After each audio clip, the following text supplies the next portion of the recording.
नमस्ते प्यारे विद्यार्थियों, आप सभी का एक बार फिर से हमारे ऑनलाइन यूट्यूब चैनल पर हार्दिक स्वागत है। प्रिय विद्यार्थियों, आज हम बात करेंगे उपचारात्मक शिक्षण कार्य पुस्तिका का अंतर्गत कक्षा 9 के विज्ञान विषय की, जिसके अंतर्गत हम आज कार्यपत्र 20 और कार्यपत्र 21 के सवालों की बात करने वाले हैं। अब तक हमने विज्ञान के अंतर्गत कुल 19 कार्यपत्र कर लिए हैं, कोई भी कार्यपत्र बाकी नहीं है। एक से लगाकर 19 मैंने पूरे करवा दिए हैं और अलग से हमारे YouTube चैनल पर इसकी प्ले लिस्ट भी बनी हुई है। जिन्होंने नहीं देखे, जिनके 1 से 19 तक बाकी हैं, पहले वो वहाँ जाएं, 1 से 19 तक अपने कार्यपत्र पूरे करें। उसके बाद कार्यपत्र 20 और कार्यपत्र 21 का ये वीडियो देखकर अपना 20 और 21 वाला कार्यपत्र भी पूरा करें। तो शुरू करते हैं हम अपनी आज की क्लास और देखते हैं कार्यपत्र 20 और कार्यपत्र 21 के इंपॉर्टेंट क्वेश्चन और उनके आंसर। देखिए पहला सवाल। देखिए विद्यार्थियों, कार्यपत्र 20 आपके सामने है। सबसे पहला आप सभी विद्यार्थी अपनी जो कार्य पुस्तिका है उसको ले लें और पेज नंबर निकालें। 23 पेज नंबर पर आपकी कार्यपत्र 20 दिया हुआ है विज्ञान की। आप सभी विद्यार्थी मेरे साथ ही कार्यपत्र 20 के उत्तर भरते चलें, ताकि वीडियो के खत्म होने तक आपके कार्यपत्र 20 और कार्यपत्र 21 के सारे आंसर, सारे उत्तर आपको मिल सकें। देखिए कार्यपत्र 20 का पहला सवाल। आज का अधिगम बिंदु है कोशिका की प्रारंभिक जानकारी, यानी कोशिका क्या है, कोशिका की खोज कब की गई थी, किस प्रकार की होती है, उसके बारे में यहाँ पर पूछा गया है और बताया गया है। देखिए पहला सवाल, यहाँ पे एक चित्र दिया गया। क्या दिया गया है? एक चित्र दिया गया विद्यार्थियों। ये आपके जो 9th की साइंस की बुक है उसमें दिया गया है। ये प्याज का चित्र, किसका? प्याज की कोशिका का चित्र है। देखो यहाँ पे पहला सवाल यही है, उक्त चित्र किस पादप की झिल्ली का है? तो ये प्याज की झिल्ली का क्या है? प्याज की झिल्ली लिख दे आप। हाँ, ऐसा बड़ा कर लेता हूँ, प्याज की झिल्ली का। लिखे जल्दी मेरे साथ। हाँ, ये पूरा लिख देना कि प्याज की झिल्ली है, उसका ये चित्र यहाँ पे दिया गया है। प्रिय विद्यार्थियों, यदि आपने अभी तक हमारे चैनल को सब्सक्राइब नहीं किया तो सबसे पहले चैनल को सब्सक्राइब जरूर करें, ताकि आपको सारे क्रियाकलापों के जो वीडियो हैं, कार्यपत्र के जो हल हैं वो मिल सके। आज संडे है तो कम से कम आपको प्रत्येक के, यानी प्रत्येक के 5 आपको विज्ञान के कार्यपत्र मिलेंगे, 5 इंग्लिश के और 5 गणित के। लगभग कुल आज पूरे दिन आपको 15 क्रियाकलाप मिलने वाले हैं। ठीक है, तो जुड़े रहे। 15 क्रियाकलाप आपको आज खत्म करवा देंगे, तो जुड़े रहे। हो गया पहला सवाल। दूसरा देखिए, उक्त झिल्ली की संरचना की तुलना किस प्रकार की दीवार से की जा सकती है? तो इस झिल्ली की संरचना की तुलना मधुमक्खी की छत्ती की दीवार के से की जा सकती है, यानी जो जिस प्रकार प्याज की झिल्ली थी उसी प्रकार जो मधुमक्खी का छत्ता होता है उसकी दीवार से की जा सकती है। ये इसका आंसर है। थोड़ा छोटा छोटा लिखिएगा ताकि एक लाइन में पूरा आ जाए।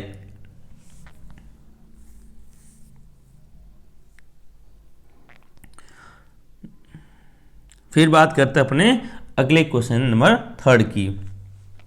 आज हम कार्यपत्र 20 और कार्यपत्र 21 दोनों का उत्तर यहाँ पर देखने वाले हैं। नेक्स्ट तीसरा क्वेश्चन देखिए, जिस प्रकार ईंटों को जोड़कर भवन की दीवारों का निर्माण किया जाता है, उसी प्रकार सजीवों की कौन सी मूलभूत रचना आपस में मिलकर शरीर का निर्माण करती है? तो वो कौन सी है? कोशिका।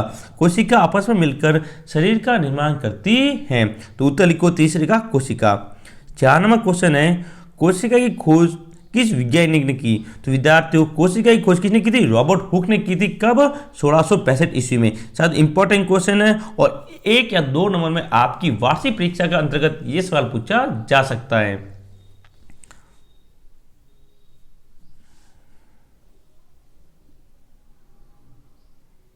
तो यहाँ पे 4 अपने क्वेश्चन पूरे हुए। अब हम बात करते हैं अपने अगले क्वेश्चन की। 5वां क्वेश्चन देखिए,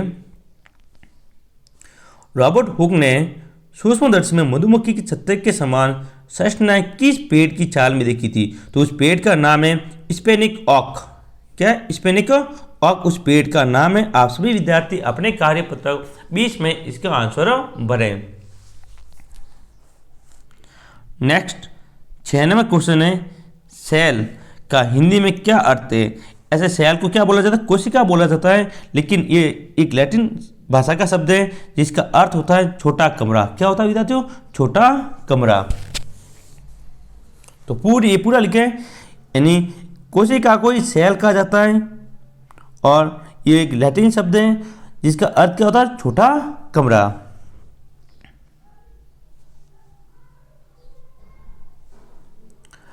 नेक्स्ट 7वां और अंतिम क्वेश्चन हमारे कार्यपत्रक 20 का। देखिए, सजीवों की मूलभूत इकाई को क्या कहते हैं? तो आप सभी को पता है सजीवों की मूलभूत इकाई क्या होती है? कोशिका होती है। देखो, सजीवों की मूलभूत इकाई को कोशिका कहते हैं, ये इसका उत्तर होगा। और इसी क्वेश्चन के साथ हमारा कार्यपत्रक 20 यहाँ समाप्त होता है विद्यार्थियों। उम्मीद होगी कि आपने सभी क्वेश्चन अच्छे से किए होंगे। यदि सारे कुछ अच्छे से किए हैं तो एक बार थंबनेल दबा दें और वीडियो को लाइक जरूर करें। अब हम बात करते हैं अपने कार्यपत्रक 21 की, जो जल्दी से 21 पर आ जाएं आप, जिसके अंतर्गत आज पढ़ेंगे सजीव और निर्जीव कोशिका में अंतर। यहाँ पे पहला जो सवाल दिया हुआ था वो ये था कि निम्न चित्रों में दिखाए गए सजीव के नाम लिखिए। यहाँ 2 चित्र बनाए हुए हैं, इसके तो मैंने नाम लिख दिए, लेकिन यहाँ पे कोई चित्र बनाया हुआ नहीं है, तो यहाँ पे मैंने कोई नाम नहीं लिखा। तो देखिए, पहला ये जो चित्र है ये अमीबा का है। किसका विद्यार्थियों? अमीबा का है। और ये चित्र हाइड्रा का है। किसका? हाइड्रा। तो इसके नीचे अमीबा लिखे, इसके नीचे लिखे हाइड्रा। हम बात कर रहे हैं आपके विज्ञान विषय के अंतर्गत कार्यपत्र 21 के हल की। नेक्स्ट दूसरा क्वेश्चन, प्रश्न संख्या 1 के चित्रों से एक कोशिकीय व बहुकोशिकीय सजीवों को पृथक कर सारणीबद्ध कीजिए। यहाँ पे 2 ही दिए हुए हैं, लेकिन और कुछ है नहीं। तो एक कोशिकीय जीव कौन से हैं? तो अमीबा और केचुआ, ये एक कोशिकीय जीव है। और मनुष्य यानी कि हम बहुकोशिकीय जीव है विद्यार्थियों। हमारे शरीर के अंतर्गत बहुत सारी कोशिकाएं आपस में मिली हुई हैं। एक तो मनुष्य बहुकोशिकीय जीव है, इसके अलावा पौधे और पक्षु, ठीक है, जो पक्षी होते हैं, पशु होते हैं, वो सभी भी बहुकोशिकीय जीव होते हैं। तो यहाँ पे 3 लिखे हुए हैं, यहाँ पे मैंने 2 एग्जाम्पल दिए हैं। आप सभी ऐसा कैसा लिखें।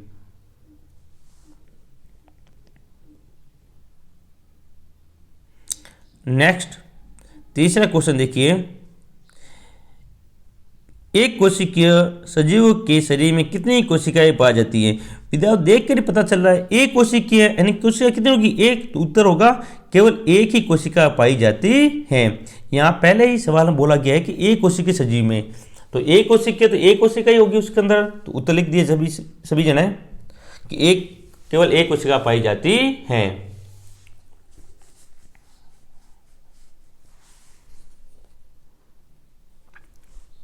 नेक्स्ट 96वां क्वेश्चन, एक कोशिकीय पादप व एक कोशिकीय जंतु का एक उदाहरण देना है। तो एक कोशिकीय पादप की बात करें तो होता है क्लेमाइडोमोनस। क्या होता है? क्लेमाइडोमोनस। और जंतु पूछे तो अमीबा। ये दोनों एक कोशिकीय यानी कि दोनों का अंतर्गत एक कोशिका पाई जाती है। जल्दी से लिखे इसका हल।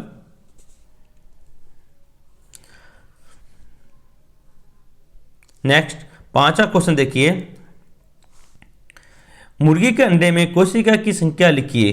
तो मुर्गी के एक अंडे में एक कोशिका होती है। लिखें, अंडे का पूछा हुआ है, यदि एक अंडा होगा तो कितनी कोशिका होगी? एक कोशिका होगी।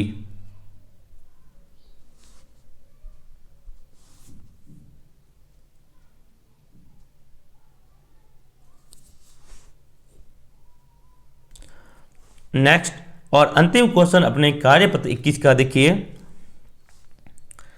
ऐसे एक कोशिकीय संरचनाओं के दो उदाहरण दीजिए जो अपनी आकृति बदलने में सक्षम। क्या बदलती रहती है? जो अपनी आकृति बदलती रहती हैं, तो वो तो एक तो है अमीबा। क्या है अमीबा? एक है श्वेत तृणकणिका यानी कि WBC, जो कि अपने शरीर में पाई जाती हैं। ये भी अपना आकार बदलती रहती हैं। और अमीबा भी होता है, ये भी अपने आकार में बदलाव करता रहता है। तो ये दो एक कोशिकीय संरचना है। और विद्यार्थी, इसी सवाल के साथ हमारा कार्यपत्र 20 और 21 दोनों यहाँ पर समाप्त होते हैं। यदि वीडियो अच्छा लगे, वीडियो को लाइक करें और अपने दोस्तों के साथ शेयर जरूर करें। और यदि आपने अभी तक चैनल को सब्सक्राइब नहीं किया तो चैनल को सब्सक्राइब करके बेल आइकन को जरूर दबाएं, ताकि आपको कोई भी वीडियो है, चाहे वो गणित का हो, विज्ञान का हो या फिर इंग्लिश का हो, आपको समय पर मिलता रहे।